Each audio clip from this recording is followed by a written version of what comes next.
broadcasting live 4 days a week worldwide from the sunny beaches of Southern California. This is ExtremeHealthRadio.com.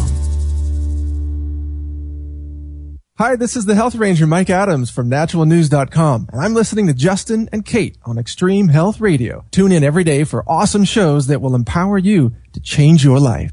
With all the advances in medical technology today, the key to longevity may be as simple as vitamin C. Discover the power of lipospheric vitamin C at extremehealthradio.com/vitamin C. Are you ready to feel younger and healthier? Harness the healing power of the C. Take control of your health and visit extremehealthradio.com/C, S-E-A, and use the coupon code JUSTIN, J-U-S-T-I-N, and get 20% off. Discover the secret to eternal youth.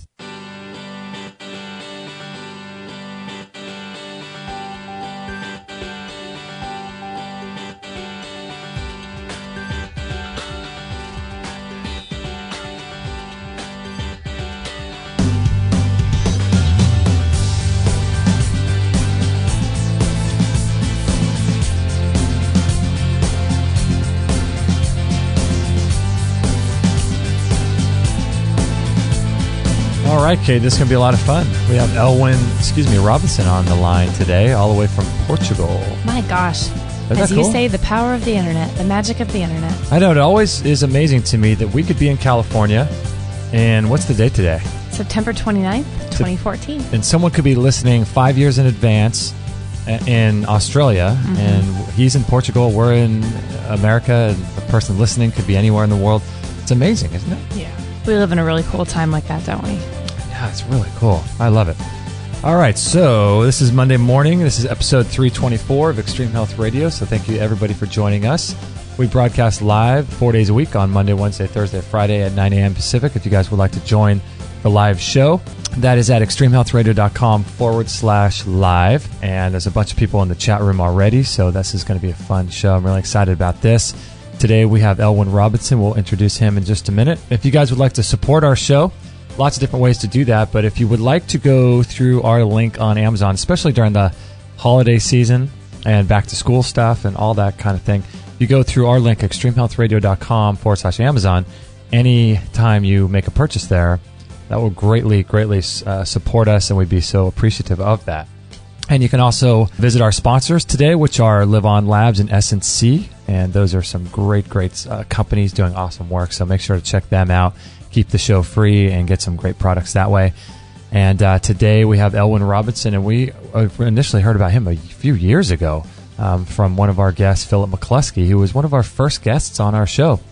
I think he was episode number 5, and he had been doing some work with Elwyn.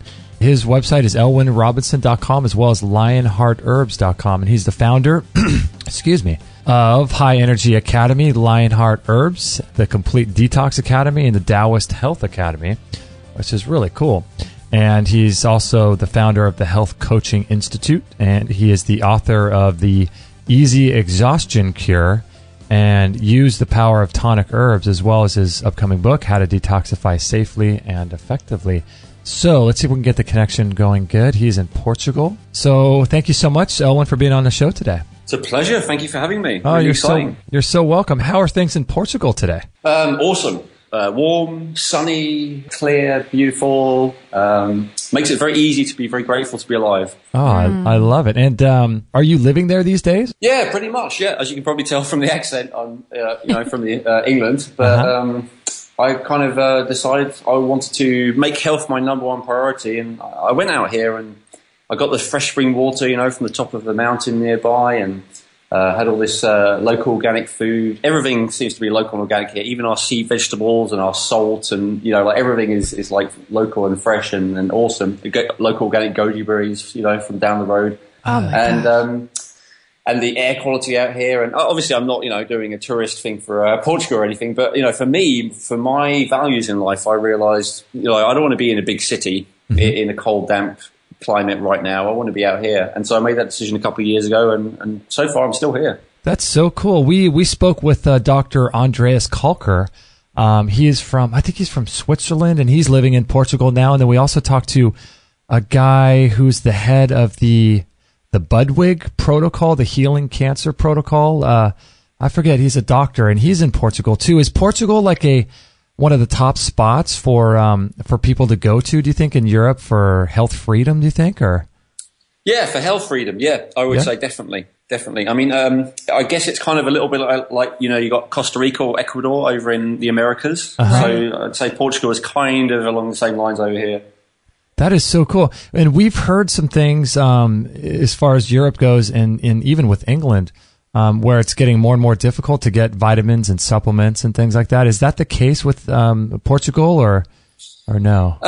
Well, Portugal's interesting. I mean, as far as I know, still like even all illegal drugs are legal over here. So, your cocaine and your cannabis and all that kind of stuff. Not like I'm a million miles away from like ever advocating or using any of that kind of thing. As you'll see, like I'm an extreme hardliner against any and all drugs. However, it's all legal out here. So I can't imagine that it's like, legal to go and buy cocaine. It's not illegal to go and buy vitamin C, although who knows? So as far as I know, Portugal is pretty free of that, even though it is part of the EU. Europe's very different, even though it's all supposed to be the same. Like the UK is kind of in between. There are lots of ridiculously strict regulations, but they're not really enforced, even in the mainstream stores, like our equivalent of GNC in England. Like still stocks a load of stuff. I don't think they're meant to. Whereas I think in France and Germany, they're a lot more strict and they really actually enforce it. So yeah, it's very variable over here.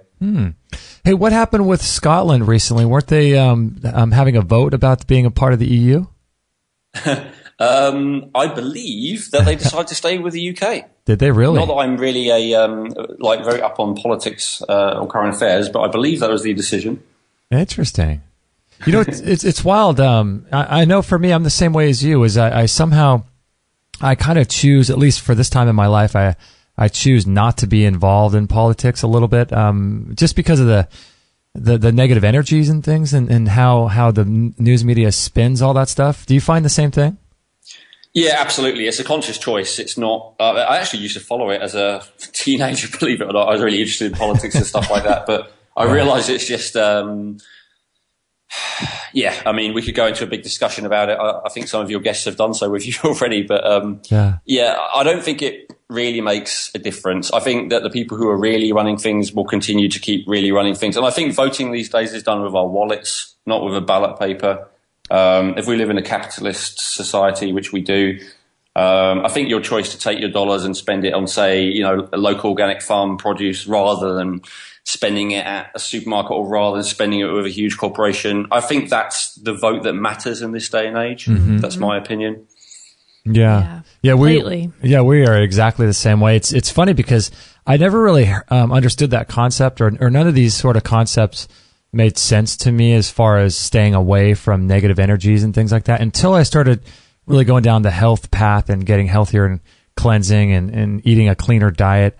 It seems like there's got to be some sort of connection between doing all that and also protecting your energies and not listening to this negative media and things like that. Definitely. Although I would draw a line between, I think some people almost act as if they have any contact with them, it's going to hurt them.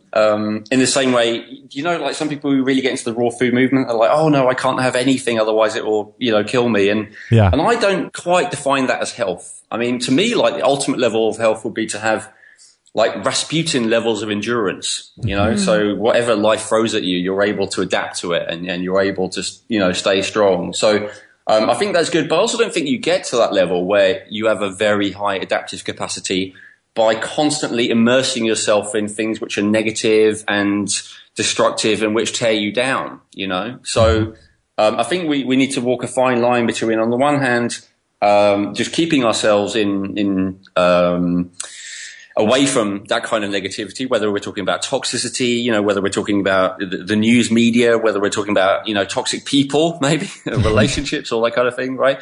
Versus not maybe having fear about that, not being like, oh my God, I've got to, someone else, I'm around someone's house and they've got the news on, it's hurting me, I think we need to strike a balance there, as I'm sure that you both do. Yeah, it's a weird combination because it's funny how both these things kind of sometimes can, interact with each other. Because if you think about if someone is very exposed to the media and very negative and very, as a result of listening to that stuff, and it seems like that would lower their vibrational energy. And then as a result of that, maybe they can't, if they eat certain foods that don't agree with them, it might affect them more. I don't know, just a thought. Yeah, it's interesting, isn't it? I really like to see the connection between everything, as you obviously do, rather than thinking of all this as separate, you know.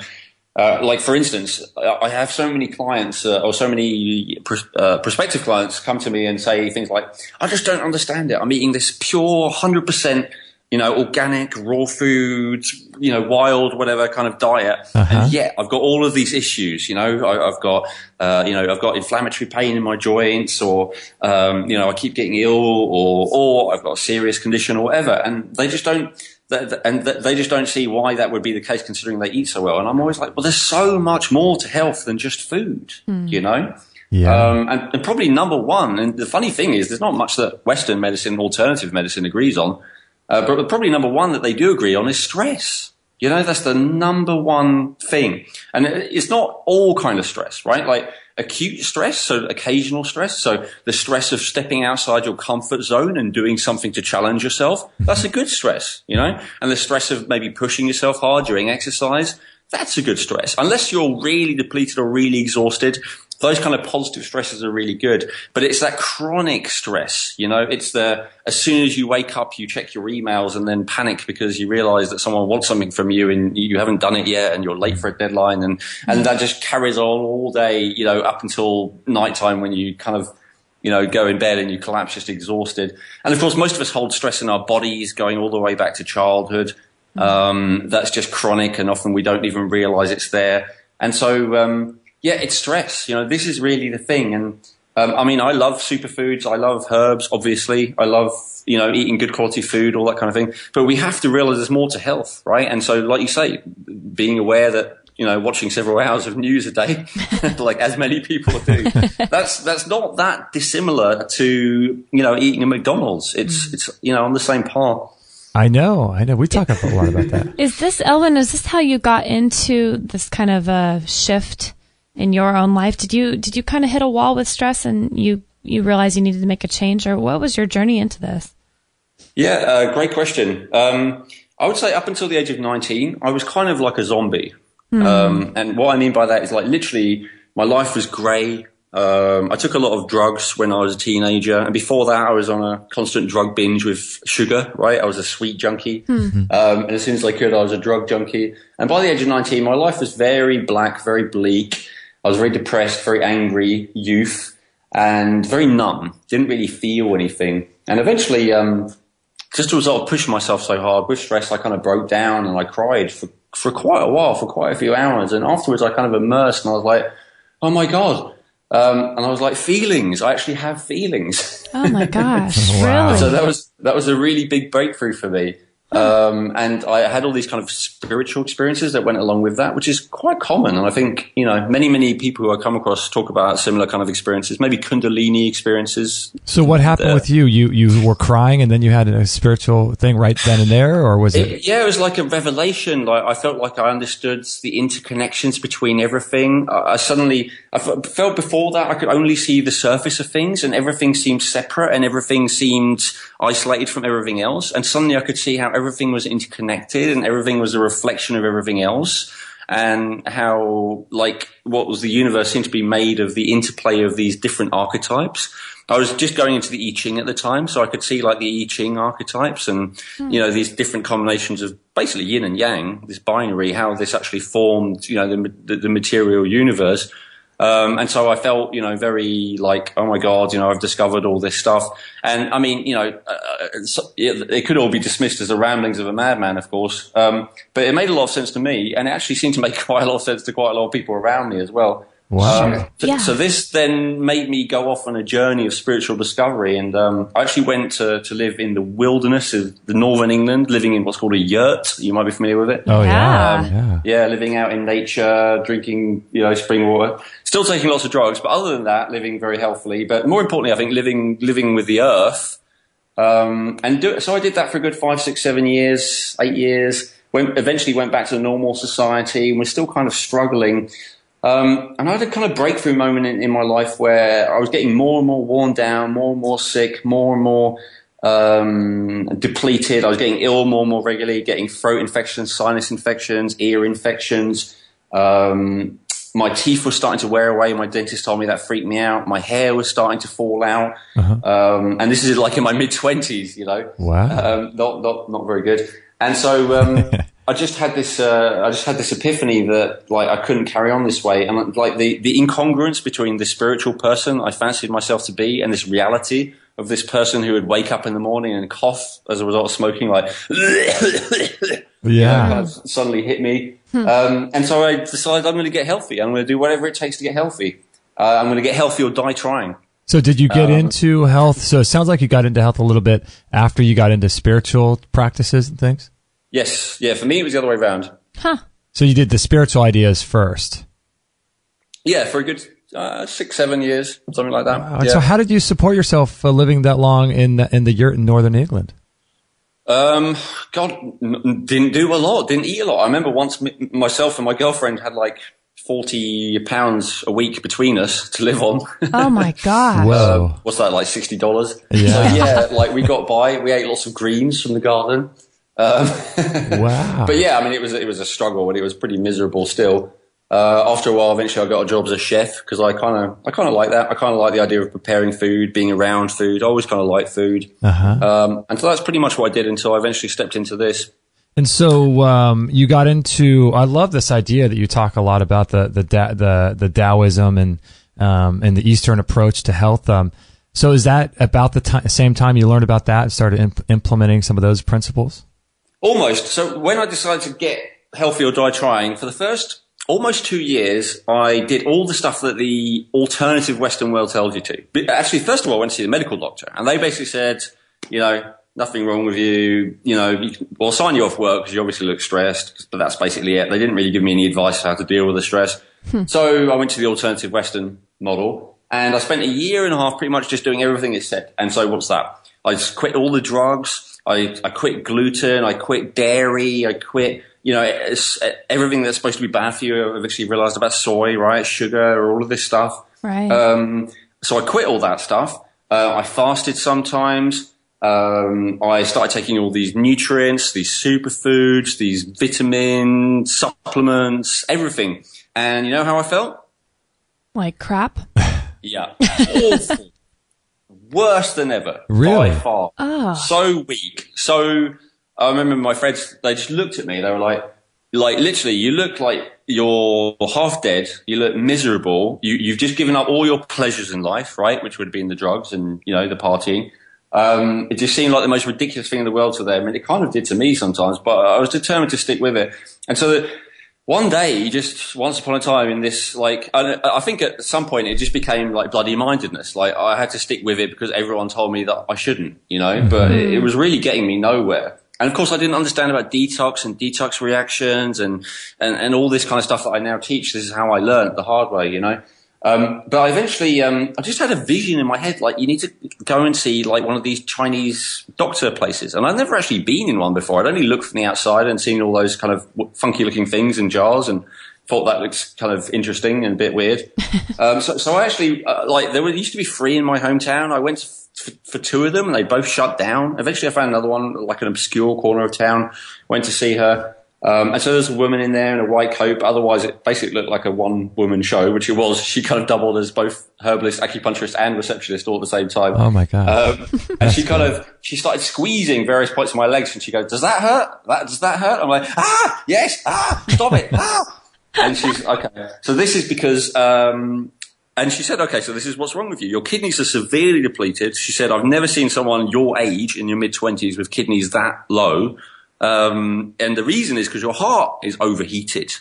And she said a few other things. This is like the crux of the situation. And I was like, what? You know, it just sounded so bizarre, like such a funny, bizarre thing to say. Right. But, you know, she did the acupuncture, she did the herbs, and this is the first thing that actually started to make me feel better. Now, this wasn't like the end of the line for me. This was only the beginning. This was like the turning point where I actually finally started to get my reserves of energy back.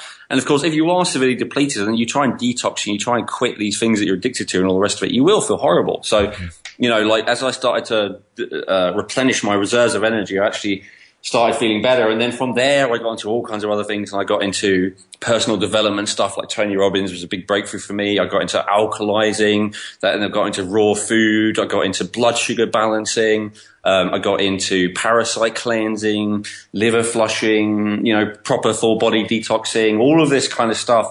But all of it initially came from getting that my kidneys were depleted and that I needed to build them back up. And I just thank God, Tao, the universe, whatever you want to call it, for giving me that gift, because I could have carried on and really run myself down into something really serious if I hadn't have had that intervention.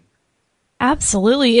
Elwyn, are the kidneys where supposedly the chi is stored? Is that true?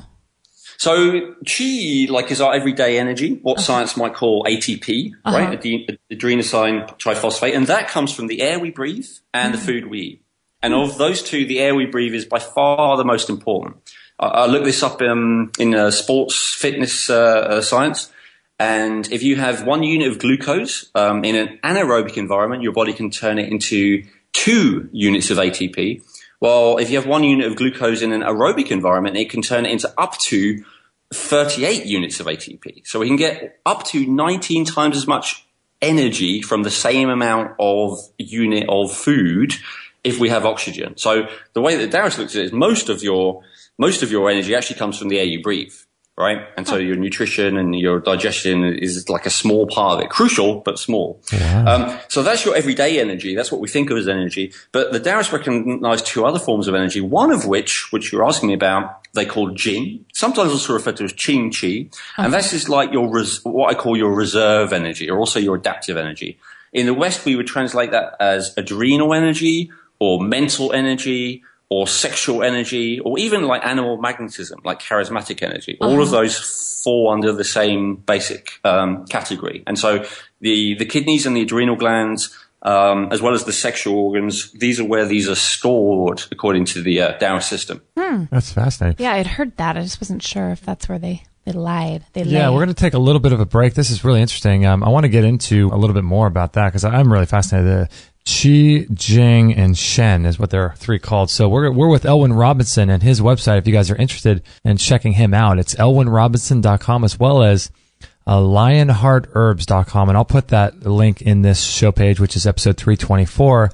But I'll also put it in the chat room for you guys now too, so you guys take a look at that. Really fascinating stuff. I'm really into this kind of stuff. So we're with Elwyn Robinson. We'll be right back right after this break.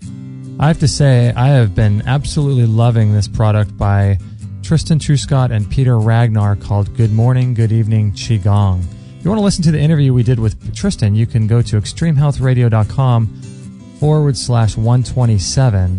And Qigong is a great way to de-stress the body. And as you know, there's a huge component to disease caused by stress. And stress is a huge factor in how we live our lives and the amount of energy we have and the amount of vitality we have. And so, Dr. Shade, what do you think about Qigong? People come to me and they're really sick and they got this blown out neurological system and all this toxicity. And I tell them, you need to do Qigong, Tai Chi. You need to do these things that settle down and restore your neurology, because it puts together all the parts. It puts you back into that state where you can start to detoxify.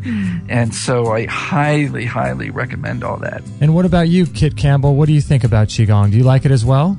Qigong is amazing. And the reason that I believe it to be amazing is everything here is energy. That is a scientific fact, if there ever is one.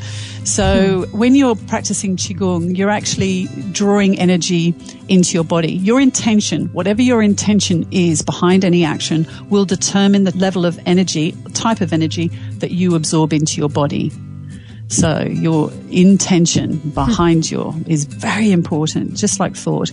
So when you're practicing Qigong, you're actually bringing energy in and you're bringing out the stuff that might be a bit stale. With Tai Chi, it's totally different. The energy runs underneath the skin because it's more of a martial. This is the Chinese understanding, by the way. It's more of a martial art. So Qigong is very, very good for bringing that energy into the body, and just fantastic. If you're interested in picking up this Qigong course by Tristan Truscott and Peter Ragnar, go to extremehealthradio.com/Qigong. That's GONG. And you can learn more about it. There's a great video on that page, and you can learn more about it on that page. And I highly, highly recommend this product. I love it myself, so go ahead and check that out. extremehealthradio.com/Qigong. Are you living in the 21st century taking 19th century supplements? Vitamin C pills and powders are often destroyed in the digestive system and passed as waste, never reaching your depleted cells. Lipospheric vitamin C uses a patented encapsulation technology to deliver more without the stomach distress caused by pills and powders. Within minutes, liposomes filled with vitamin C are transported directly into your cells without binders, fillers, sugar, or GMOs. With all the modern advances of medicine and technology, are you throwing away money every morning on inefficient supplements? For under $1 a day, you could experience the power of lipospheric vitamin C. For a real eye-opener, visit extremehealthradio.com/vitamin C. 100% listener supported. Extreme Health Radio. Opening minds and transforming lives worldwide. Don't forget to join our thriving community for health tips, inspiration, and show updates at extremehealthradio.com/Facebook.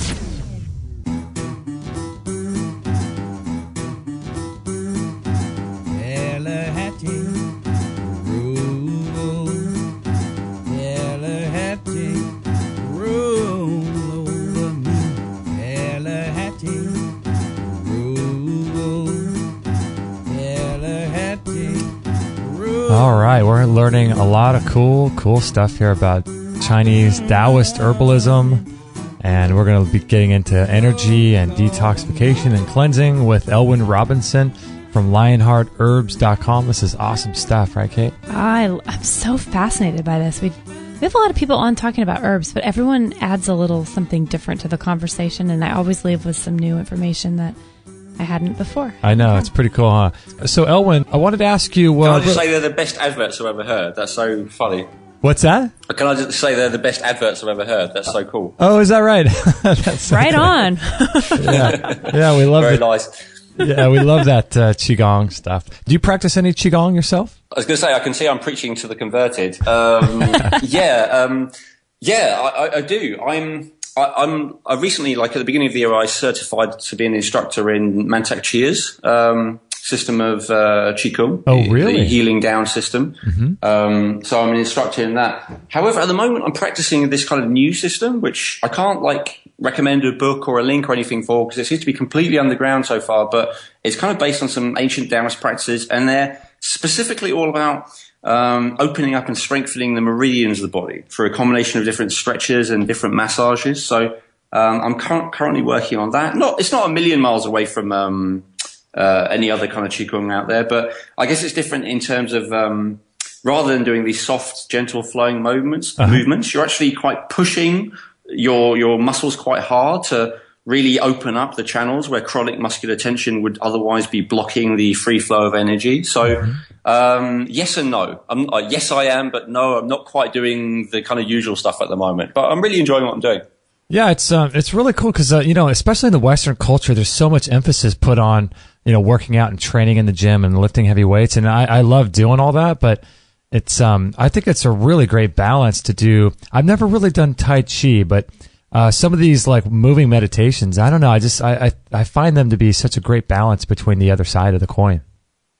I think anything that gets you into your body is fundamentally good for you. That's the distinction. And I think a lot of it is in the way you do it. I think a lot of people, they do weight training, where they're not really aware of their body, and they're doing these kind of fast movements and they're kind of doing it from their head. And, but if you get in there and I've seen weight trainers do it this way as well, and you're really your awareness is totally in every muscle as your muscle is moving. That seems like a really good thing for me. And I think even with Qigong, there's a way of doing it where you're kind of living in your head and you're just going through the motions. And then there's a way of doing it where you're just completely present to your body. And so I think it's as important how you do it as what you do. Yeah, I'm a big fan of that. It's almost like doing it with intention or having some sort of intention when you're starting out and really focusing on what you're doing. And it's cool too, if nothing else, it really just kind of gets you out of thinking about stress and thinking about all these deadlines that you have and people you got to get back to, you know, and all that. Exactly. It gets you out of your head. I always teach, like, at least 8% of stress that people go through is in their head, right? Because if you actually just stopped, like right now, looked at the world around you, almost always there's nothing going on that's particularly to be stressed about, you know? So almost all our stress is always because of something that has happened or something that we anticipate will happen. You know, if we just drop it, there's usually not. I mean, I guess if you live a life that's, you know, that is very chaotic, maybe it would be more than 2%. But I mean, it's never that much more. What I'm saying is the majority of the time, if you're just totally present, then there is zero stress. It's only all this stress exists largely in our imagination. So you were saying earlier that you found that, or from your research and everything, that the breath is more important than the food. I mean, the food is really important, but I think... Well, that's like saying, you know, they both... I said it's small, but it's crucial. So don't get me wrong. Right. But, I mean, the proof of it, I guess, is that... look at all the... I'm actually not one of them. I don't do very well with fasting. But look at all these people who are into health who fast for an extended period of time. And they feel great, you know? And so that kind of proves that it's not food which is giving you energy. Whereas look at these people who stop breathing for extended periods of time. They're dead, you know? So it does show that the breathing thing is more primary to me. And so people ask me, if you had to have a person who ate moderate portions of not very healthy food, but breathed perfectly and breathed good quality air versus someone who ate a perfect diet, but they breathe poorly and they breathe poor quality air, who would be more likely to be healthy? And I would absolutely definitely say the former, you know? And I think people overemphasize the importance of food in our society. And I think there's a good reason for that. I think it's evolutionary. I think if I look at my cat, like, who's sitting opposite me right now, she's got no interest in how she's breathing. She's got no interest in how much sunlight she's getting. She's got no interest in how much she's stretching. She's got no interest in how much she's grounded, because she takes all those things for granted. All she's worried about is where's my next food going to come from, you know? Right. But we as human beings, we have the same bias, but in reality, we're in a kind of opposite position. We can't take sunlight for granted. We can't take fresh air for granted. We can't take breathing well for granted. We can't take movement for granted. We can't take grounding for granted, but we almost can take food for granted, because it's the first time, you know, for the first time in history, we actually have an abundance of food. So I think we still focus on food and obsess about food and overemphasize food, just because it's like totally natural for us. And so it's kind of counterintuitive to go, actually, well, you know, obviously if you eat large quantities of toxic food, that's really going to be detrimental to your health. No one's arguing about that, but you know, just eating is not the be all and end all on food. And I see so many alternative health practitioners teaching that it is, you know, there's like, if you just eat a healthy diet, then your terminal disease will cure itself. And I'm like, you know, I just don't believe that. Yeah, it's to me, it's really interesting because we have, you know, we support our website with different products and things, and there are all these different things. There's food and there's saunas and Qigong courses and all this stuff to make us healthier. But it's really fascinating to me that sometimes it's the simplest things, like it's just chewing your food, or it's just breathing correctly, or it's just sitting and doing meditation. All of these things are free and are probably more effective than any sauna you can do, any rebounder you can do. These are the simplest things. I was thinking one time, if you were to take two people and have them live the exact same life, and one person chewed their food really well, and they could be eating pizza, ice cream, but if they chewed their food really, really, really well, and someone who just kind of ate in the exact same stuff at the exact same time, I suspect the person that chews their food would probably live a lot longer. Totally. And I think the reason for that is because people who chew their food slowly are people who are relaxed. Their parasympathetic nervous system is on, and their sympathetic nervous system is off, right? And that's what you need in order to digest food. Most of us are living in just a chronic stress state where our sympathetic nervous system is dominant all the time, you know? So, I totally agree with you. It's so funny, like the breathing. Do you have any breathing tips that you do, or yourself, or, you know, if you're in a particularly stressful situation, what's perceived as stress, do you do any breathing special breathing? Absolutely. It's the first thing I teach in all my courses and all my coaching programs, generally to people's great surprise. Like, why are you focusing on this? Like, this is the most important, most crucial, most basic, most fundamental step. And it's also the thing that people get the most benefit from. In fact, I'm currently working on a course just on like my favorite breathing practices right now, like a really, really, really low cost one, just to get people started, because I just think this should be available to absolutely everyone. No excuses. It's so important. Wow. So the number one distinction that I'll share right now is just to breathe from the belly. I'm sure you've heard this before, but this is it. You know, again, we can learn all kinds of fancy breathing techniques. There's all kinds in yoga. There's all kinds in Qigong. There's all kinds in throughout the world. But the most important thing is that when we breathe in, our chest and shoulders don't go up. The chest goes out a little bit, but the chest and shoulders don't go up, and the belly doesn't go in. When we breathe in, we want our belly to go out because we're pulling out the breath down into the bottom of the diaphragm. And then when we breathe out, the belly goes in. And so we really want to do that, yes, as a practice, every time we get stressed, every time we get overwhelmed, every time we feel nervous, every time before we eat. I always say to anyone who's having problems with digestion or anything like that, do a few minutes of this breathing practice, you know, just breathing into the belly and then breathing out, right? Breathing through the nose, just fine. And that's so powerful. And this is powerful for all kinds of reasons. It's powerful because it uses a lot more of your lung capacity and all those kind of scientific reasons. But also from a Taoist point of view, the reason it's so powerful is because it brings circulation and therefore qi to the belly. Do you want to breathe? This is our third brain, our gut brain, the one that we're most out of touch of and the one that's most crucial for health. Do you want to breathe in through your nose and out through your mouth when you're doing this? Not on an everyday basis, no. I mean, even though a lot of their theories are exactly contrary to Taoist and yogic practices, I kind of also give some credence to the Buteyko method of breathing, and they talk about the crucial importance of breathing through the nose, not the mouth. So if you're doing special breathing practices that require breathing through the mouth to create a special effect, that's just great.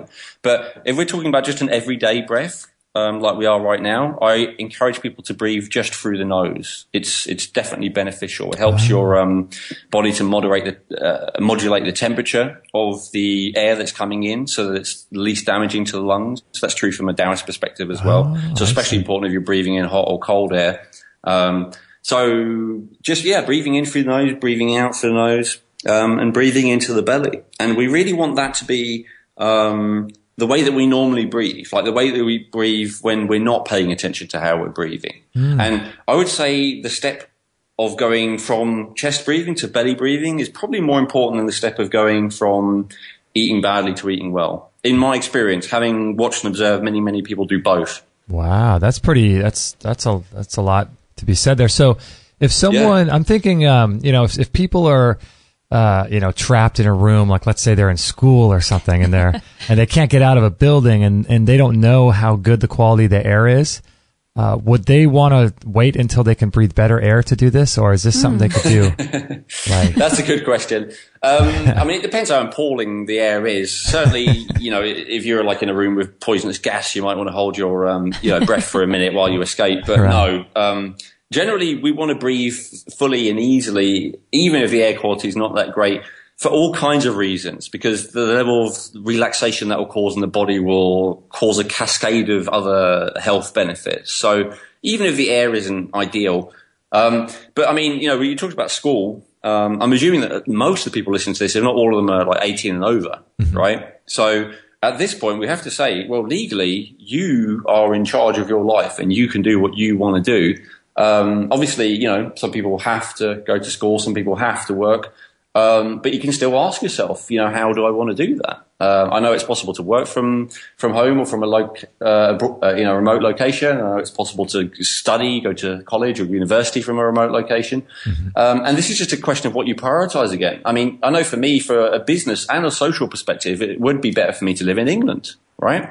But I've chosen to live in Portugal anyway, kind of in the middle of nowhere, because I make breathing good quality fresh air a number one priority. And I just find a way to make the other stuff work, I remember Peter Ragnar, who, you were mentioning in the advertisement. I think he's the first person I heard that from. He said, I'd rather, live up a mountain and breathe good quality air than not do so. It's a priority for me. And that was really liberating for me to hear. I was like, wow. Because that's life force energy, right? And when you have more life force energy, everything is better. Like the way that I feel now, I'm not claiming it's all to do with being in Portugal, but the way I feel now, breathing well and breathing good quality air. I mean, I used to live in Brighton next to the sea. That was good enough as well. Mm-hmm. There's such a difference. So if you're in a position where like literally you have to be in a stuffy room most of the time, I would question that have to. I would ask you to question that have to. In the same way, a lot of people have that have to about eating bad food. They're like, oh, well, I have to eat bad food because all the rest of my family eats it. I'm like, well, do you have to? Or you really, is it ultimately a choice? So, in the same way, we ultimately have a choice about the food we eat. We do ultimately have a choice about the air we breathe, although I'm not saying it's always easy. Yeah, and unless you're in some sort of prison or something, we do have ultimately a choice of where we live, what we do, what we breathe, what we do for a living, where we are every day. I mean, we have choices. It just it looks like we don't, but in reality, we have choices for everything, don't we? Yeah, I mean, it's a question of priorities, and I don't want to make anyone else's priorities wrong. Like if someone else wants to prioritize being close to a family member or being in a particular job or whatever, that's absolutely fine. It's just to realize that every choice you make has consequences, And so I know it's not a popular message, this whole thing about breathing, because, you don't hear it that much because you can't sell it, right? I can't sell you oxygen. And of course, often it involves people making major changes. In terms of the quality of air, there's major changes, but actually the thing that people have the most resistance to is actually just doing the breathing practices. And the reason is because most of us have been holding chronic tension in our body throughout our whole life, which is related usually to traumatic emotional experiences that we had very early on, that we then learn to tense our muscles to not feel those feelings. And those very much include the muscles of the diaphragm, right? The muscles that we breathe with. So when we start to attempt to breathe properly, first of all, we'll come across a lot of literal physical resistance, like our muscles. It will feel difficult. It will feel like we're pushing against something.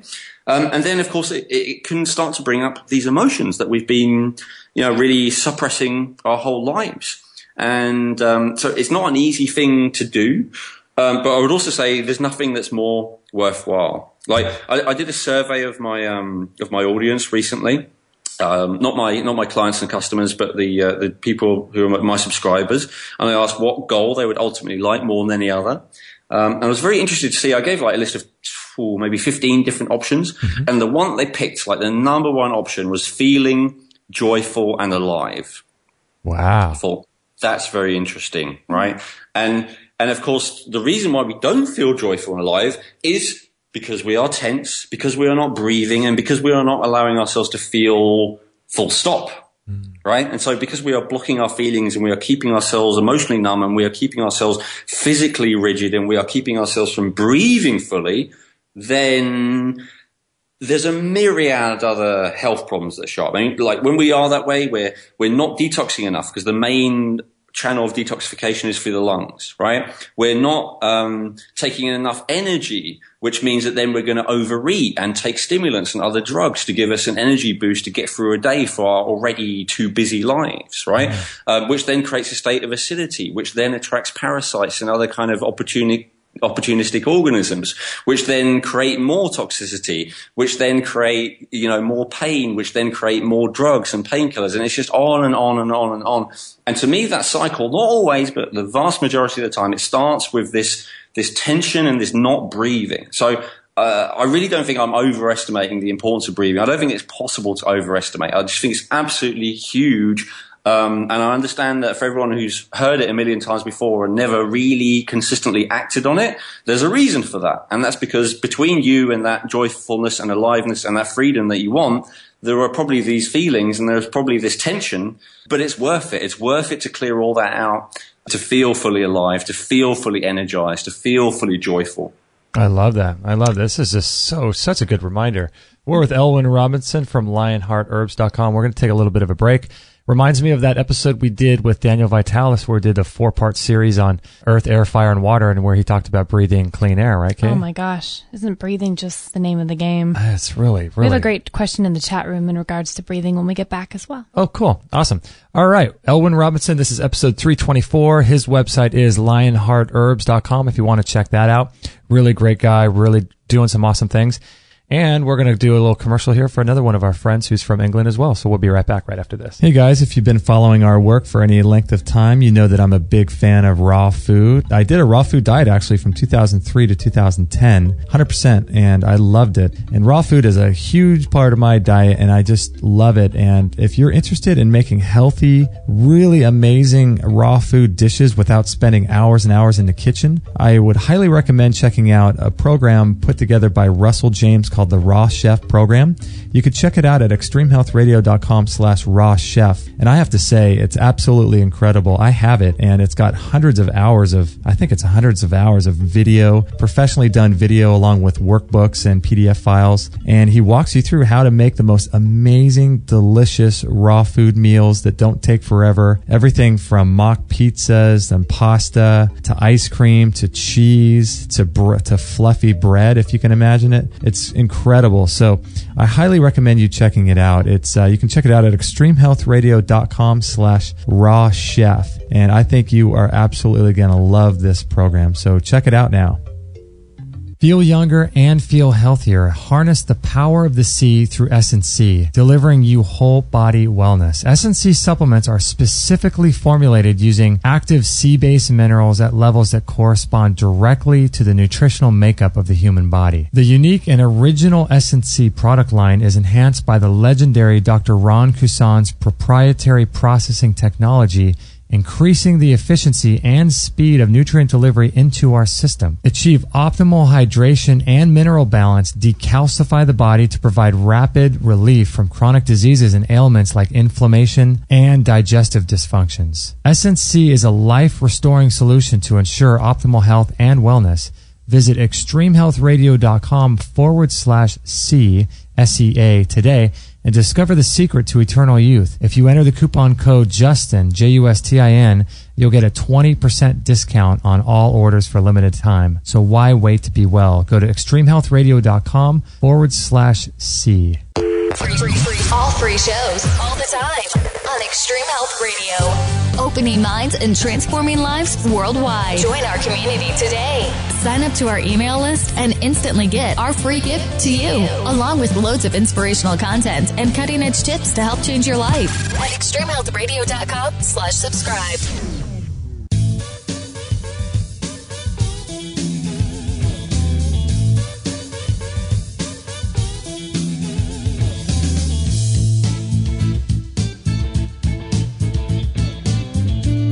Well, there was a little pause there, and I forgot to press the button for the other music to come on. I was too busy petting our dog. Or holding your breath. No, I wasn't holding my breath. I was petting our little dog. She's hanging out here with us right underneath the table. Little Maggie Brown Longbottom. Little Maggie Brown. We broadcast 4 days a week if you guys are interested in our shows every day except for Tuesday at 9 a.m. Pacific at extremehealthradio.com/live. And let me just give you a brief little rundown of our upcoming show schedule. Let me just scroll to it here. Let's see. We have Rosemary Drysdale on Wednesday. We'll be talking about parasites. And then on Thursday of this week, we'll be talking with Matthew Stein, and he'll be talking about some preparation principles to store up for the winter, some items in case of an emergency, which we had never done a show on that. So that'll be a fun thing to talk with Matthew Stein. Then on Friday, we have our Free for All Friday show where we get to talk about all of our guests behind their back, which is always a good thing. So if you guys want to keep up to date with everything, the best thing to do is to sign up to our newsletter. Every Sunday, you'll get a little recap email with all of our previous week's shows, and you can sign up and get that. And we also send you a free ebook as well called Lessons from the Miracle Doctors that it sells for $20 on Amazon, but we'll send it to you for free if you sign up to our email list, and that'll come right to your email. And you can also follow us on Facebook as well. So some great ways to stay in contact with our shows about natural healing and all that kind of stuff. And Kate, I think you had a question for Elwyn in the chat room. Elwyn, while we're on the subject of breathing, we have a question. It's a great question in the chat room asking how to go about relaxing the diaphragm. And then after that question, we also have a question that says, where would Elwyn suggest most people start if they want to detox apart from breathing? So then we can move on from the breathing maybe after that question. Great. Okay. Yeah, two great questions. Relaxing the diaphragm. Well, to begin with, it's actually about realizing how tense it is. So just simply actually doing that very simple breathing practice, which I laid out, which is, breathing into the belly slowly and then breathing out of the belly slowly, just through your nose both times. You could do it for the count of, say, 5 seconds, so you could breathe in for 5 seconds, breathe out for 5 seconds, and just actually become aware of how easy or how difficult that may be. So first of all, before we try and, fix anything or shift anything, it's just to bring awareness to it. Once we're aware and once we can breathe like that reasonably easily, but we notice there's still a kind of maybe a tension or a blockage, my favorite breathing practice, which I recommend for that, is called the rejuvenating breath. And so this is like the first one that everyone does when they start my various different coaching programs, because it's so powerful at not just oxygenating the body and making you feel good and energized and relaxed at the same time and all that cool stuff, but also because it actually starts to chip away at that chronic tension, usually lifelong tension in the diaphragm. And so this is I don't know if it's something I can describe here. It probably takes about 10 to 15 minutes to explain, although it only takes a few minutes to do. But I'll tell you what, there is a free video about it. If you go to highenergytraining.com, it's the first video.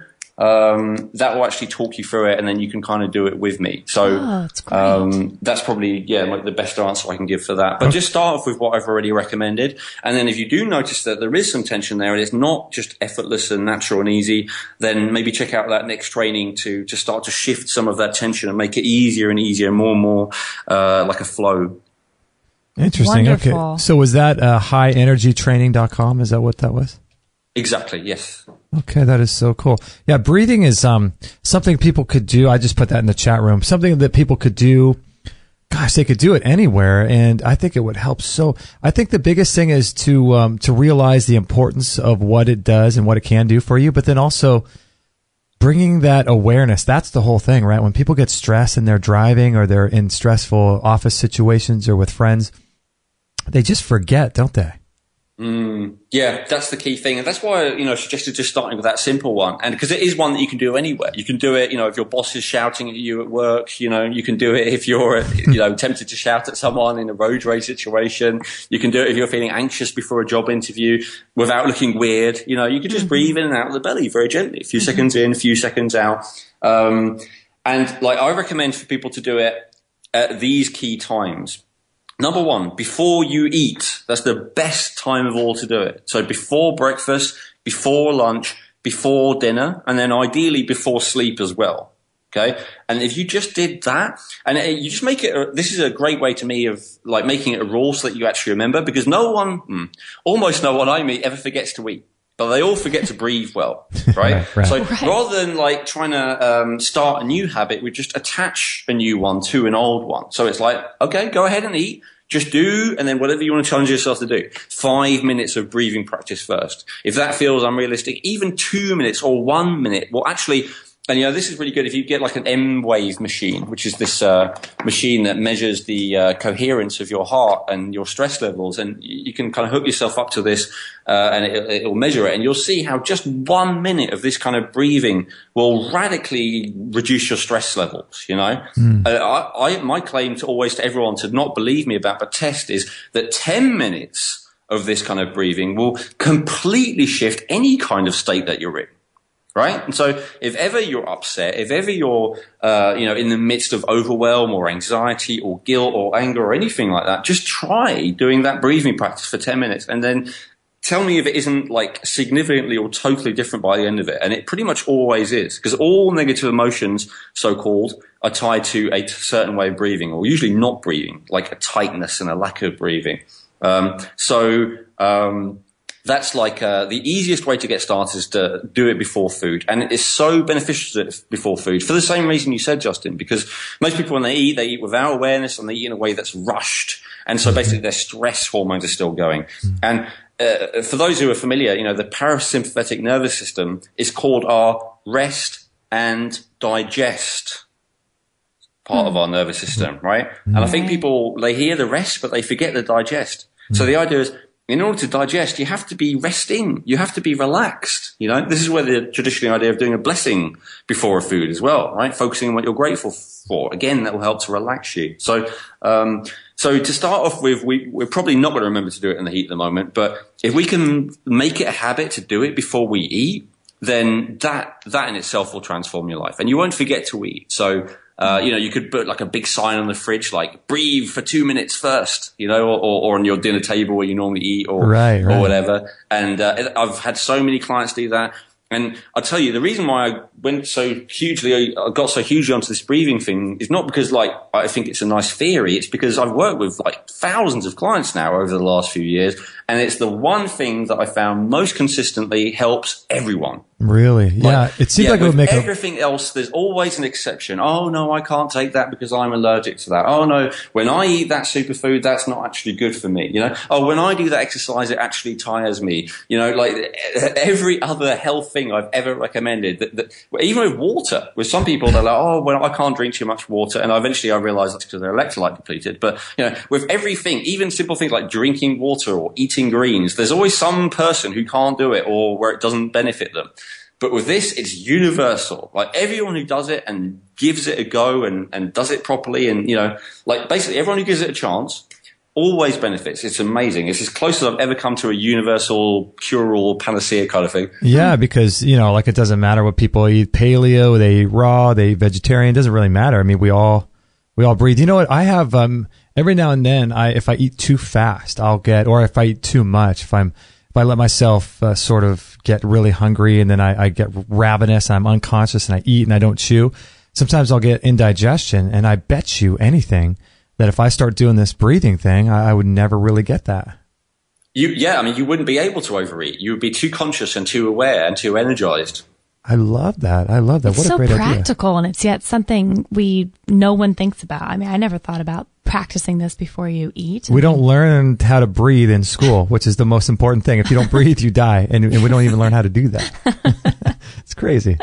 So, Kate, we have all kinds of conspiracies about it because people who breathe freely, think freely, act freely, feel freely. They don't just conform. They don't just do what they're told. They're not just cogs in the machine. So, there's big stuff related to this. Wow. Yeah, it gets into a whole other realm for sure. So, Ellen, the other question is, what do you suggest for people to start a detox apart from the breathing? What's the best way to kind of delve into that world of cleansing? Great question. So the distinction I make about this is almost everyone does stuff which promotes cellular detoxification before they have cleared the channels by which waste actually leaves the body. And this is where we get into trouble. So we go and do something like a raw food diet or a fast or some kind of intensive fitness regime, or we suddenly stop taking something we're used to, like alcohol or smoking or eating meat or whatever, right? And straight away, our cells release a load of toxicity, but our exit pathways are as blocked as ever. And then they become more blocked than ever. And we feel terrible. And of course, this is what happened to me, as I described earlier. So the most important distinction that I can give is to start with clearing those exit pathways first before you start doing anything that releases stuff from cells and before you start releasing anything from organs. So, for instance, before you start doing intestinal cleansing, before you start doing liver flushing, before you start doing lymph drainage, you need to make sure that basically that your holes, the holes that allow waste to go out, are clear. And so, the four main channels are the lungs, which we've already talked about. 70% of toxicity goes out through the lungs. Most people question that, like, what? But of course, if you include gases, which you should, then it is. It's the vast majority of our waste goes out via our lungs. So the fact that we don't breathe properly, I see as the reason why most of us are overloaded with toxins, because then the burden goes on the other exits, and then the other exits become blocked, and then the liver has to deal with the brunt of all that toxicity that's not going out, and then the liver becomes more and more inflamed, more and more congested, which then creates problems with our hormones, creates problems with our digestion, and again, on and on and on. It's like a negative cycle, which again starts with breathing. So we need to make sure that we breathe correctly. Other than that, detoxing through the skin is very important. Like you guys talked about, infrared saunas, I think they're awesome. But I think, they are quite expensive as well. Mm-hmm. So if that's not available to you, then doing a hot bath with some nice good quality salt in it, maybe some nice good quality magnesium if you can. That's like a really good way of just sweating, basically, relaxed sweating. I think that's the key thing. Actually going out there in the sun, to a moderate, careful degree, of course, depending on your capacity, and doing some relaxed sweating. Mm-hmm. That's really powerful as well to start clearing out the skin. And of course, not blocking the skin, not covering it up with, moisturizers and, whatever nonsense people seem to plaster themselves with, which blocks up all their pores. Right. Not dealing with any of that stuff. And then the other two channels are the bladder. And the large intestine, right? So with the bladder, we want to make sure to be properly hydrated. I'm sure you've had 100 guests or more talk about the importance of that, so I won't go over it too much. But, most people don't drink enough, and most people, the quality of water they're having is maybe not serving them. Maybe not your, listeners, but in general. And then also important for this is alkalizing and electrolytes for the bladder to not overload it. So we want to be careful that as we're detoxing that we don't become too acidic, because that can create problems. So we can monitor that by what we're releasing via the bladder, by checking our urine first thing. Mm-hmm. Electrolytes, especially most people, this took me a few years to work out, but if you're one of those people who's like, I know I should drink more water, I just forget, or I just don't like it, or whatever, the reason for that is probably because you're deficient in electrolytes, specifically salt. Most people who I meet in the alternative health world are salt deficient. This shows up in classic signs, probably most notably that I come across in low blood pressure. People with very low blood pressure, low energy, and then they have a real resistance to drinking water. And they have chronic muscle tightness. This is if that sounds like you at all, that's like a classic pattern of an excess of yin. Wow.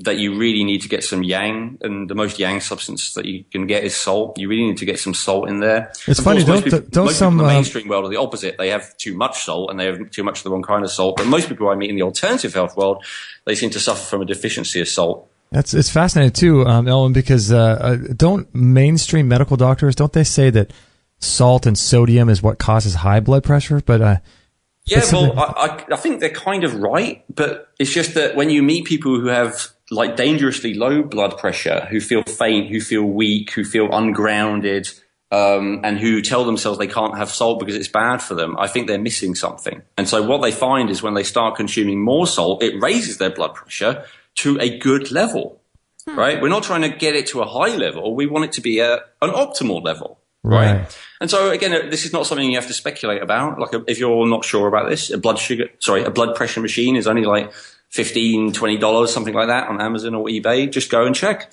And if it is much lower and, you fit into that category of someone who has low energy and who feels very ungrounded, who feels very in their head rather than in their body, get some more salt in you. And definitely, if you're one of those people who struggles to drink 2 liters of water a day, get some more salt in you.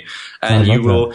This is one of the things I've worked with a lot of people with chronic fatigue, fibromyalgia, extreme energy issues.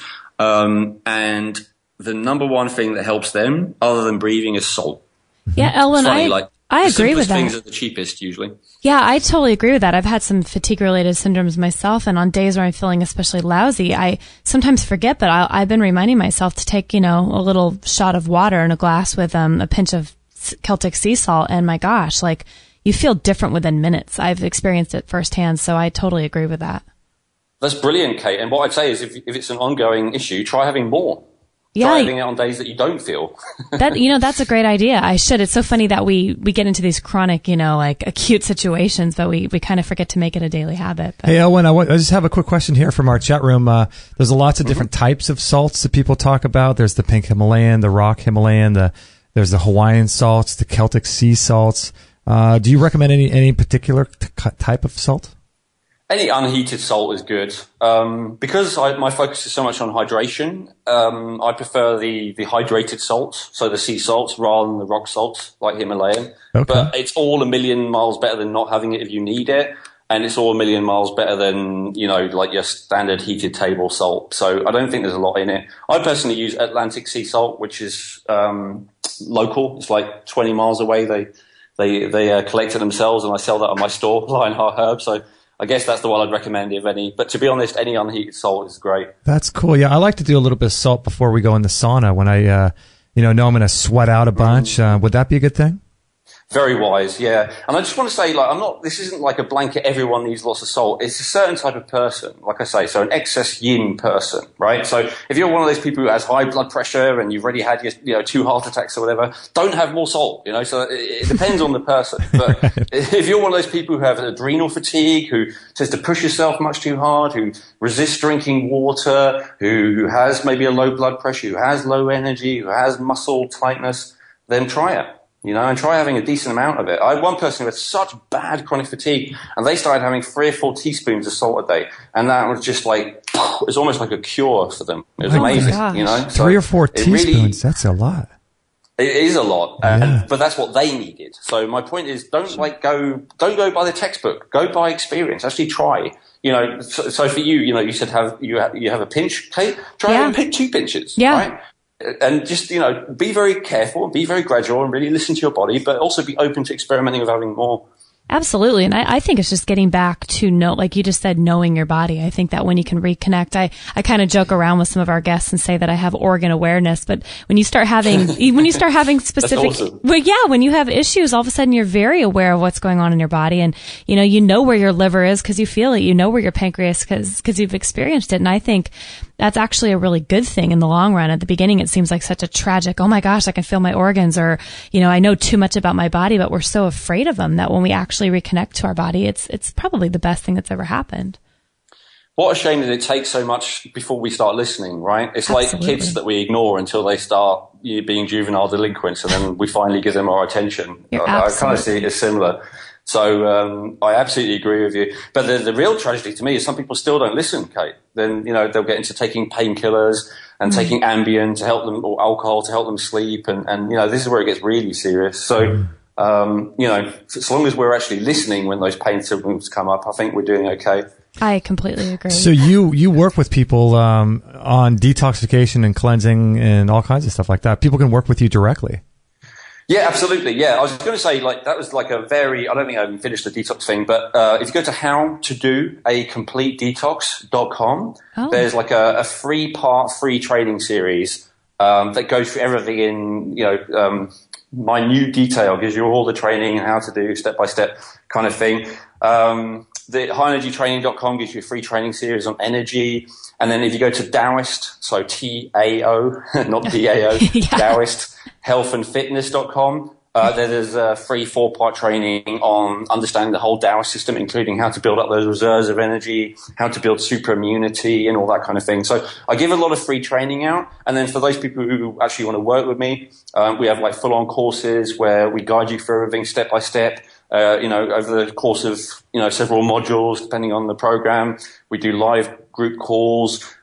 We do, forums and Facebook groups where we connect people. We have coaching buddies, so you have people to support you.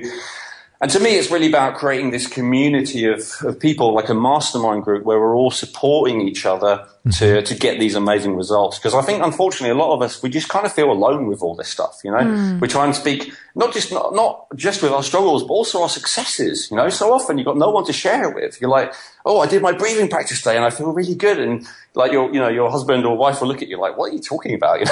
Yes. So we need someone to share all that stuff with. We need people who are excited about all that with us. So, that's we've got various different groups, one for the Taoist stuff, one for the people who are looking for more energy, one for people who want to detox the safe and effective way, which is, to me, that's most important. I'm not into 7-day, detox cleanses, in making some claims that, just take this or just take a weekend off and you will be magically detoxed. I'm really into like doing things properly, doing things safely, and really doing like a full body cleanse, which, to be honest, it takes a while, but it's worth it. You know, I think you actually, like the tortoise and the hare, you make a lot more progress more quickly by committing to doing things the thorough, steady, comprehensive way rather than looking for quick fixes. I love that. Hey, what do you think about doing, I've been toying around with this idea for years. I've never done it yet because, to be honest, I'm a somewhat skinny guy. I'm 6 feet tall, 170 pounds, and I have to work out really hard just to put on any kind of muscle mass. But I'm afraid to fast because I don't want to lose weight, because I will lose weight if I fast. I'll lose so fast. And so I thought about, okay, what if I did a little Sunday where I just didn't eat anything except for green juices and medicinal teas and coconut water, and I just did a Sunday liquid only thing. Do you think that would be good for people? I think that's brilliant. Yeah? I don't like the idea of thinking that, a juice fast has to be for a month or anything like that. I always tell people to do a day one or even a half day one, Like for me, I'll sometimes like to have breakfast and then just not have a second meal. I normally only eat 2 meals a day. So then or maybe I just have juice in the evening, right? And so I'm having a mini fast, and it's just giving your digestive system a break, especially giving your liver a break, because as we talked about earlier, your liver kind of takes the brunt when everything else isn't working and you're not breathing properly and all this kind of stuff. It's your liver ultimately who has to deal with all that backlog. So just giving it a break by not eating anything for any period of time is like a really, really good idea. I would totally encourage you to do that, Justin. Go for it. Cool. Have a day juice fast, and you won't lose any weight in a day. I love that. Okay. Elwin, we'll kind of wrap up here, but this is one really last important question in the chat room. Lenny asks how to detox heavy metals, specifically aluminum. There's a full protocol for that in the Complete Detox Academy coaching program. There's quite a few different steps to it. I mean, a good starting place might be a few things like zeolites, going for some MSM. Is there a mineral specific to aluminum? I don't think so. But going for zinc, selenium, all these kind of substances. But I say that, but I wouldn't encourage anyone to dabble in something like that. This is like one of the key things that I teach in the Complete Detox Academy program. We don't just want to do like a parasite cleanse or a liver flush or a heavy metal cleanse just because we read about it in some article and we figure, what the hell, I'll give it a go. We want to be really careful, and we want to make sure that we are prepared and we are strong enough and that we're ready and that we're clear enough before we embark on something like that. So in terms of giving like a specific protocol, I probably actually wouldn't want to do that, just because I would feel it would be potentially irresponsible for anyone who then tried what I said and they weren't ready to do it and they had some kind of backlash. Mm-hmm. And we can often get backlash. I mean, we have to realize this is serious stuff, whether we're talking about parasites, whether we're talking about heavy metals, even when we're talking about negative emotions trapped in the body. If we proceed without a sound strategy, if we're just like, I'll just try something and see what happens, I like that kind of spirit of investigation and just trying things. I think it's better than just sitting on the internet reading and not doing anything. However, It also, it's much more likely to lead to serious problems and serious side effects. So it's an awesome question, Lenny, and all I could say is Complete Detox Academy will guide you through it step by step and make sure that you're really prepared for it before you embark on it. That is great. Yeah, I like that idea. I like that approach because it seems like the goal is to get everybody to a point where maybe they do like a reboot or like they do a detox kind of a situation. But then when they get back to their daily life, they understand what detoxes certain things and how to do certain things. And the goal, right, Elwin, isn't to get everyone back to a place where they're just sort of living a detox lifestyle, right? Basically, yeah. I mean, I define detox as there's more toxicity going out than there is coming in. Right? And so that's how we want to be living our lives. Most of us are living our lives the exact opposite. So we need to clear away the backlog that has been built up over the last 20, 40, 30, 40, 50, 60, whatever years, right? As a result of not being in that situation. And then we want to maintain that situation where there's more bad stuff out than going in. I must admit, like my whole focus in life, Justin, as far as health or anything these days is concerned, it's all about getting bad stuff out. Even the practices I said I was doing earlier that are kind of similar to Qigong, these are all about clearing away the energy blockages in the meridians. All about clearing away any kind of tension that's deep in the unconscious muscular fascia a tendon system, right? So just clearing away blockages. And I find that the more that we do that, the better we feel, the stronger the feel, the more in harmony we feel, the more relaxed we feel, the more empowered and confident and joyful and alive and everything that we feel. So yes, I absolutely agree. This is not like a thing to do 10 minutes every day, or it's not a thing to do, a weekend, a year. This is a way to live. And it's really, out of all the ones I've come across, it's the best way to live. I agree. I completely agree. And it seems like all of us are just magnets, walking around, and whether we're picking up negative energies from watching the news like we talked about at the beginning, or negative emotions from people, people putting stress on us, or whether we're just accumulating toxins from breathing bad air or bad food, or all these things just stick to us every single day, and like magnets, they just stick to us. And if we focus on getting rid of these things that are attaching themselves to us on every level, eventually we're going to have, at our core, we're going to be motivated, we're going to be happy, we're going to be joyful, we're going to have energy. It's just a matter of getting all that gunk off of us. Absolutely. And I didn't used to quite understand that. I used to believe more in the personal development world. Like, if we want to be happy and motivated, we have to, make ourselves happy and motivated, build ourselves up to be happy and motivated, But that's not the truth that I'm experiencing. The truth that I'm experiencing is we just need to get rid of all the rubbish, on every level, physical, mental, emotional, spiritual. And then, happiness is just normal. Feeling motivated and energized to do things, achieve things, create things is just normal. Feeling inspired is just normal. Feeling pleasure in the body rather than pain or discomfort or numbness is just normal. Once we clear away all these blockages. I agree. That's just health. That is health. And it's like health. We don't even know what health really is anymore. Yeah.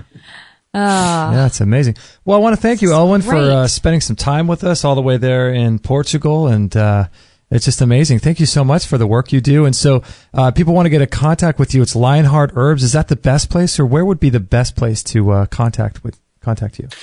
Yeah, if they want to contact me and find out more about me in general, I guess Lionheart Herbs is really good. It's where we do regular blog posts and stuff like that. And then, of course, if you have a specific goal in mind, like energy, then highenergytraining.com is really good. If you have a goal like detox, then howtodoacompletedetox.com is really good.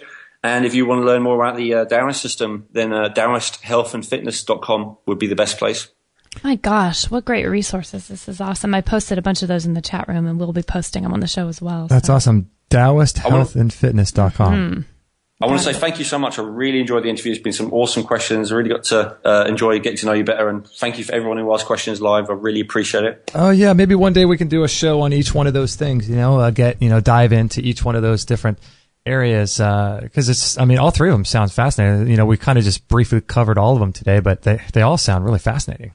I'd love that. All right. Thank you. Thank you so much. All right. Elwyn, stay on the line there. We're going to close out our live show. And I want to thank everybody for joining us on the live show today at extremehealthradio.com/live. And we do this on Monday, Wednesday, Thursday, Friday at 9 a.m. Pacific every single day. So if you want to join the chat room, make some friends, and gain some inspiration, you can do that. And then we release the podcast later on that day or the next day.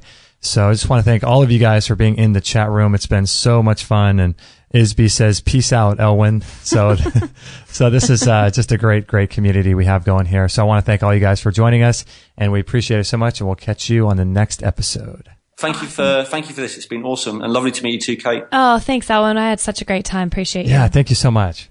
That's great. Bye. Okay, bye-bye. Okay, bye. All right. Well, that was a really interesting show with Mr. Elwyn Robinson. Kate and I have a ton to talk about, so we're going to take a little break, and we're going to talk about our thoughts about Elwyn and some of his programs and what he had to say. So hope you guys enjoyed that show, and we will be right back right after this break. Kate and I have had our sauna for about a year now, I'd say, when we first got it from Phil Wilson. And it's an incredible machine. We use ours about every single day. Kate sits in about 20 minutes, and I sit in there about for a half hour. Usually watch a documentary, and it's extremely relaxing. It's really, really an incredible machine. And if you go to extremehealthradio.com/sauna, you can learn all about it. We did an entire hour interview with Phil Wilson. You can check that out. You can look at the pictures of us with it. You can watch videos on that page. It helps you to sleep really, really well. You can lose a lot of weight with it. You can burn, I think, around 600 calories in about 20 minutes or so. It improves your skin, increases circulation all over the body, and circulation is critical for your health. You can prevent and reverse diseases with it. If you have a cold or flu, it's incredible. It heats you down to the core. It heats 4 to 6 inches inside your body, so it's really incredible. And a lot of people use it for cancer as well. So if you have any kind of incurable, quote, disease, you can use it for that. And Dr. Shade is the foremost authority on detoxification.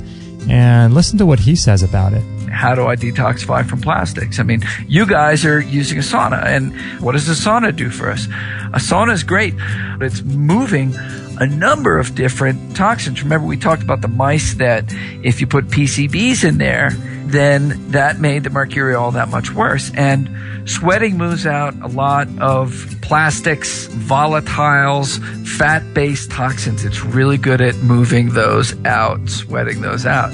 So that's how you're getting those out, and those are contributing to this synergistic soup inside the body. And so that's why they're good, is they're taking out a bunch of the different things in the soup. And Daniel Vitalis, one of our favorite guests. What do you have to say about the sauna? When you go into the sauna, like a far-infrared sauna like you discussed, your body goes into a deep relaxation mode, and your sympathetic nervous system shuts down and your parasympathetic nervous system turns on. And when that's active, that's the nervous system, part of your nervous system that's active when you meditate. That becomes active and your detoxification pathways open up wide. Why is this important? It's important because when you go running and you sweat, you're not necessarily eliminating very much toxicity from your body. But when you sweat in the sauna, you eliminate a lot of toxicity from your body. So sweating in a relaxed state is how we eliminate. The other thing is that what's wonderful about the sauna is that it puts you in a parasympathetic nervous system response, like as if you were meditating. So it's almost a hack. It's like a trick to get yourself into a meditative, relaxed state, to decompress stress, to reverse the effects of stress, and to get your body eliminating deep, deep toxicity that's stored in your body fat because it can come out in the oils of your skin. So I think, sauna is one of the most crucial detoxification, really health practices that we could take on, especially in this era of heavy toxicity, particularly fat-soluble toxins. This sauna is really, really great. They offer payment plans because if you buy it through PayPal, it's 100% secure. You don't even need a PayPal account. I think you could do a payment plan through PayPal. It's got low EMF electromagnetic fields coming off of it. It's portable, so that means you don't have to knock down a wall in your house. You can just move it from room to room. It sets up in about 2 to 5 minutes. It's super easy to clean. All you got to do is wipe it down when you're done and wipe the neck down. And it produces energy and heat inside very, very evenly throughout the whole machine. All you have to do is sit in there for about 15 minutes a day. And the great thing I like about it too is it requires zero preheating. So you turn it on and you're starting to get warm and you're starting to detoxify with that far infrared light almost immediately. So it's really great. It comes with a 1-year warranty. It's about $990 plus $25 shipping. And that's really, really a good deal because if you look at most of the regular saunas out there, they are in the $2,000 to $4,000 range. So this is really, really a good deal. So check it out, extremehealthradio.com/sauna. All free shows, all the time on Extreme Health Radio. Opening minds and transforming lives worldwide. Join our community today. Sign up to our email list and instantly get our free gift to you, along with loads of inspirational content and cutting-edge tips to help change your life at extremehealthradio.com/subscribe.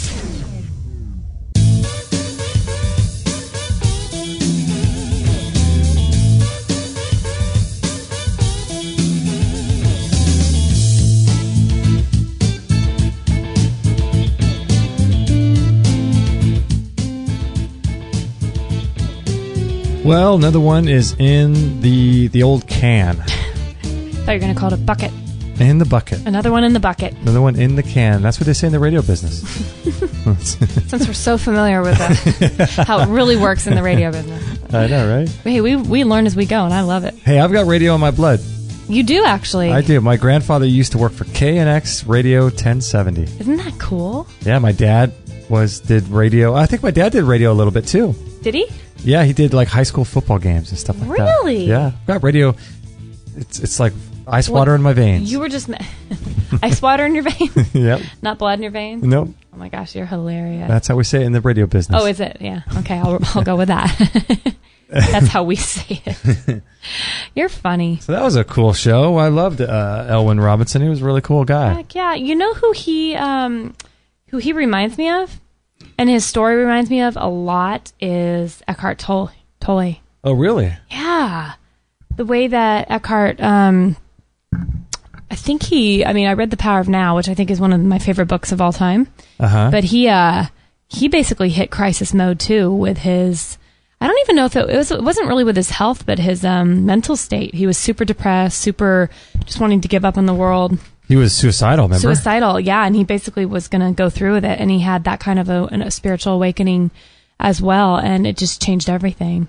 Yeah, for changed him, everything. It was, I think, if I recall his story correctly, he was lying in bed, and I think he had tried to do something, and this was like the third or fourth time he tried to do it, failed at it, was miserable, been dealing with depression and suicide, and I think he woke up in the middle of the night, and I think it was something like, he said that I just can't live with myself anymore. That's exactly what it was, and he goes into that in The Power of Now. Yeah, and he talks about how...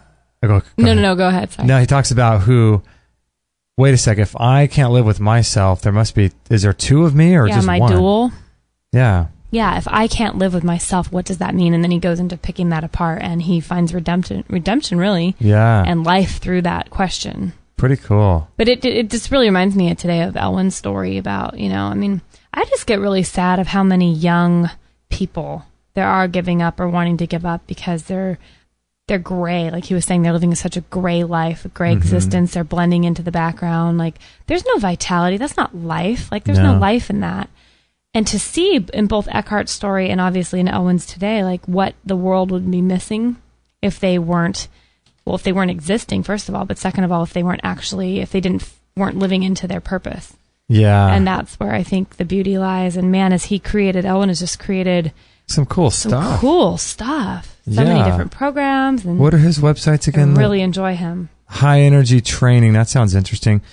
Taoist Health. Taoist Health and Fitness.com. How to do a complete detox.com. Is that complete detoxacademy.com? Oh, there's that one. Okay. How do you say the complete detox academy.com? Academy.com. We'll put links to all these on episode 324. Pretty cool, right? It's cool, yeah, because you think about a guy like him and how he was feeling depressed, and it's just, like he says, it goes back to breathing, but you really can change your life if you really want to. You know what I mean? If you really focus on what to do. I think you have to get back to that place of what is life. You have to ask yourself, like, why do I want to be here for life? And then I think that becomes a different story, I read a book a while back called Man's Search for Meaning. Yeah, who wrote that again? Viktor Frankl. Okay. And he's a guy that lived through the Holocaust.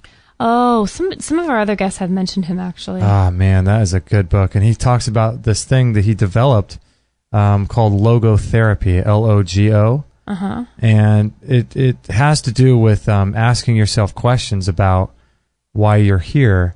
And basically, he was able to live through the Holocaust when all his friends and family were killed. But a lot of people were killed by being gassed, but a lot of people also died from not having any hope or giving up or depression. And so they just go in a downward spiral. They get sick, they get an infection, they're malnourished, and then they die. And so he developed this system of thought called logotherapy, which helped him get through that. And it kind of ties into the depression thing because essentially if you're still alive, there's a reason for you being here. And instead of saying like, well, what can I do in this world? What's my purpose? What am I supposed to do in this life?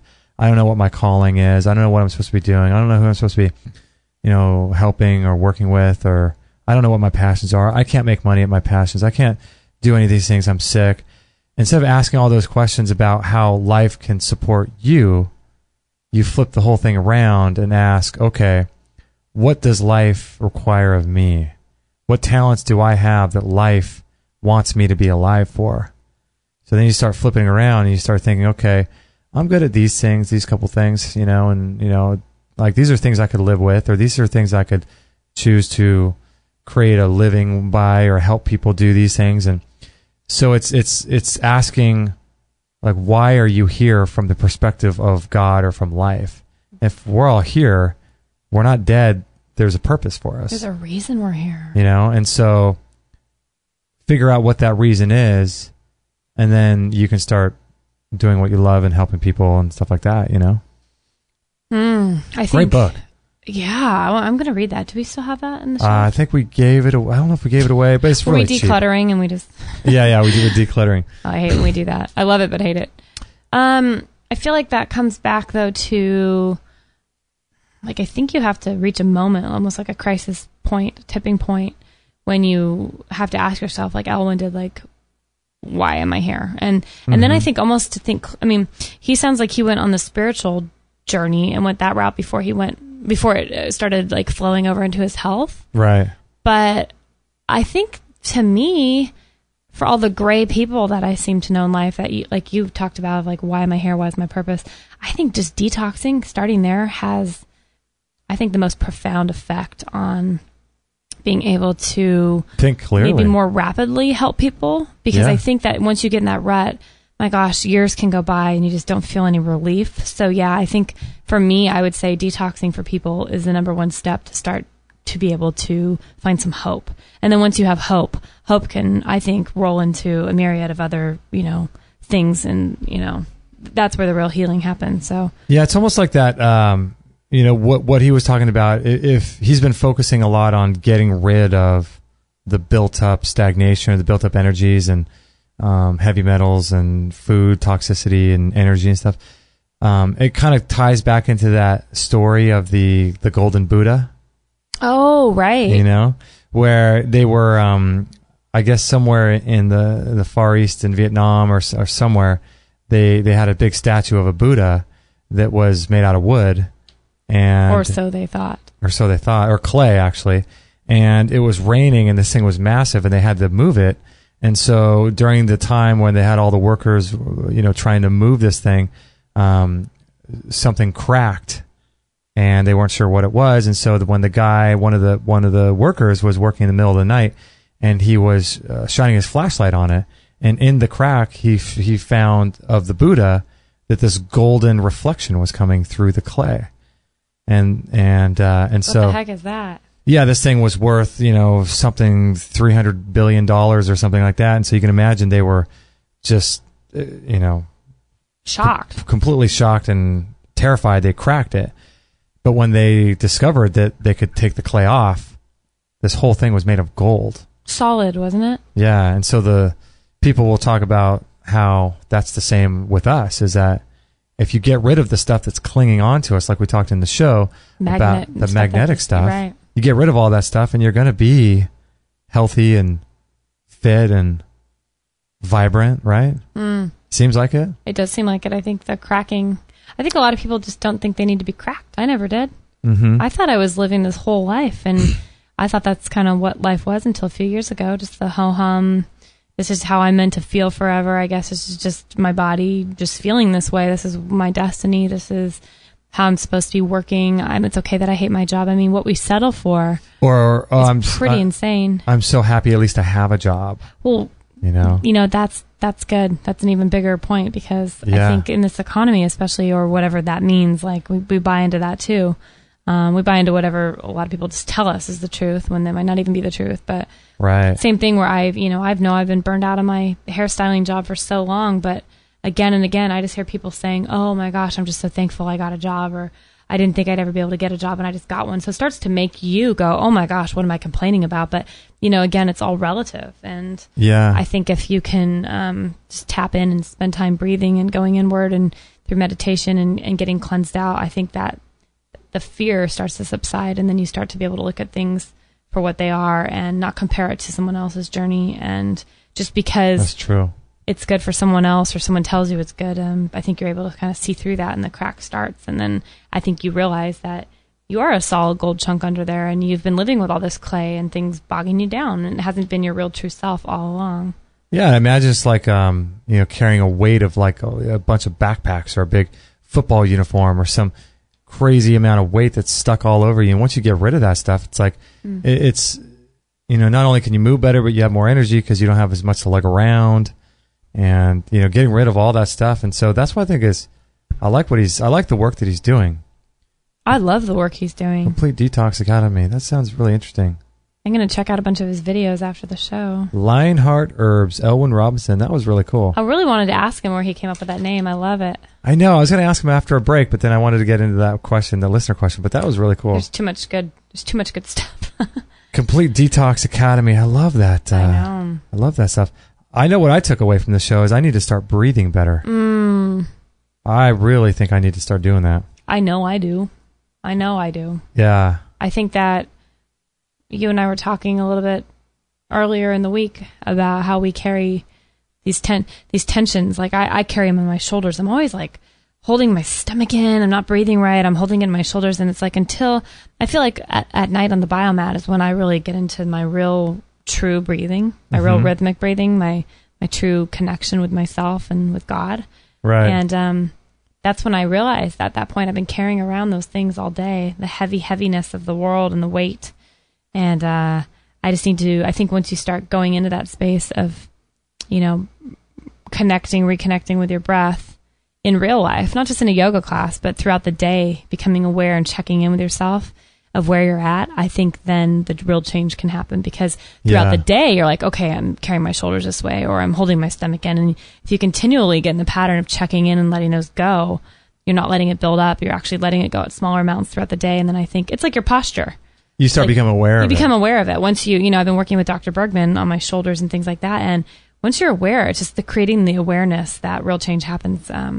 Totally. I haven't been aware of how I've carried myself through life or how I've breathed and not breathed through my life. Isn't that funny how much we do in our daily life without any awareness? How we sit, how we breathe, how we chew our food, how we move, how we communicate, how we move, how we walk, whether or not our feet are pointing outwards or if they're in alignment with the rest of our body, if our spine is in alignment, or how we come across. It's so much interesting how we go throughout every day. We're just completely, almost most of us, completely unaware of everything we're doing. Completely out of touch. Yeah, or are we aware of other people's time, or are we aware of other people's energy, or are we aware of other people's feelings when we're talking?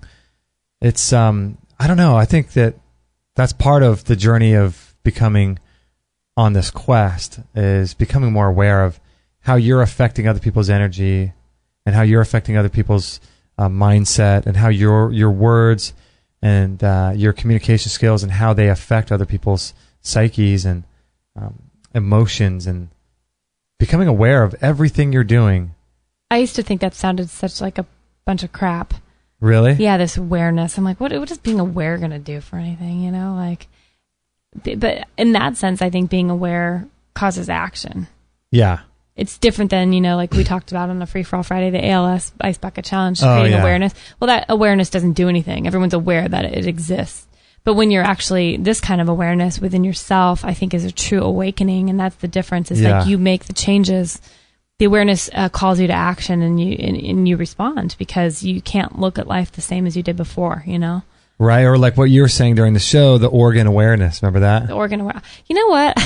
I have to say, I think that is honestly the best. Organ Awareness Day. I do. I think there should be an Organ Awareness Day. But I think that's the best thing that ever happened to me through the pain of experiencing bad things happening, quote, bad things with my organs. But being aware of my body has helped feed all my future decisions, It's cool because I make my decisions different. I live my life different because I've been able to feel my organs and tap into my body. Yeah, and in even certain foods that you shouldn't eat, it's not as if, I'm just going to say no and everything within me wants to eat this food.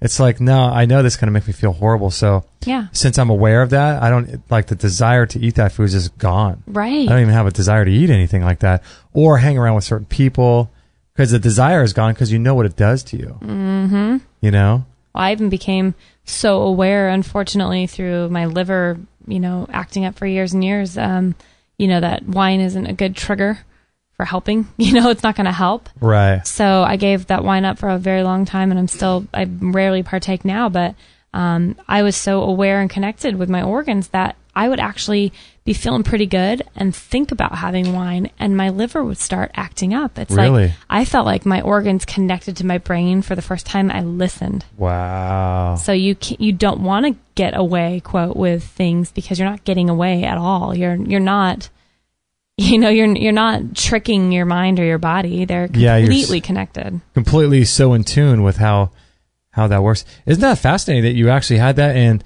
your organ would hurt even before just thinking? So it's either the thought itself is directly affecting the organ, or the organ somehow is able to have its own consciousness and think about the future of what, you know what I mean? I know. Based on the past. Like, what is that? On an energetic level, That's it was like anticipating. I have no idea. It's a trip. Oh, my goodness. But I know it sounds funny, but having your organ awareness is a pretty powerful tool in your belt.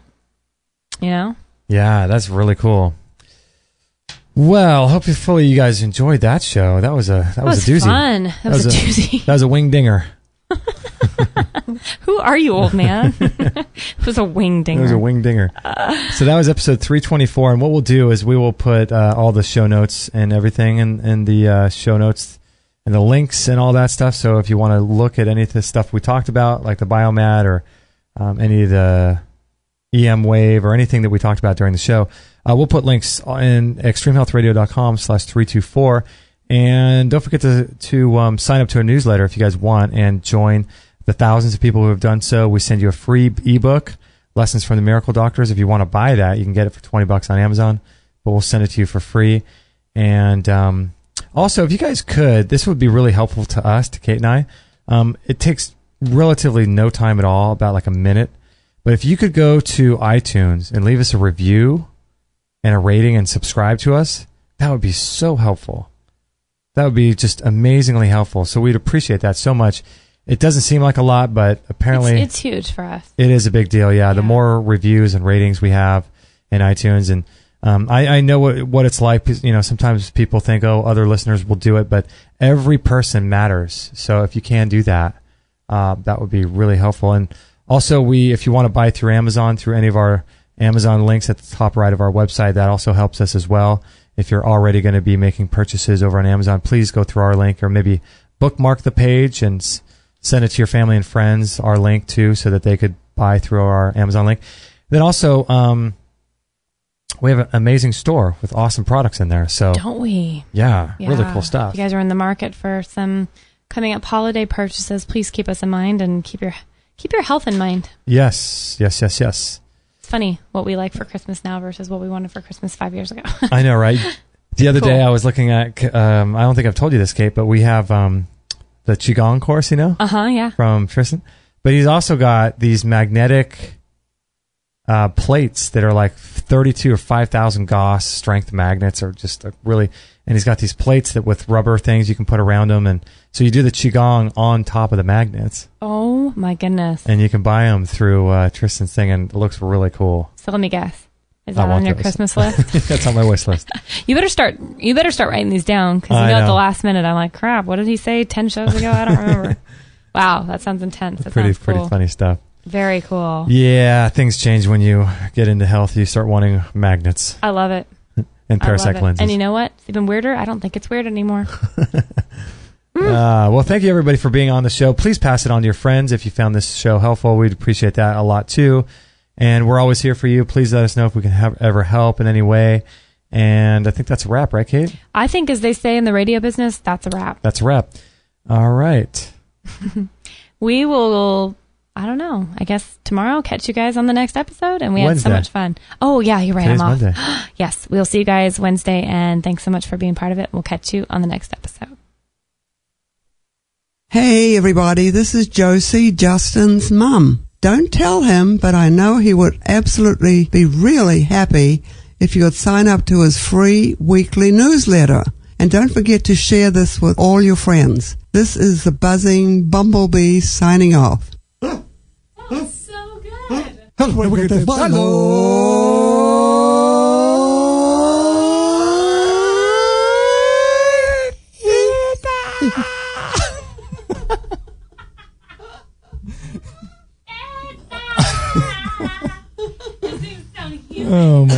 gosh.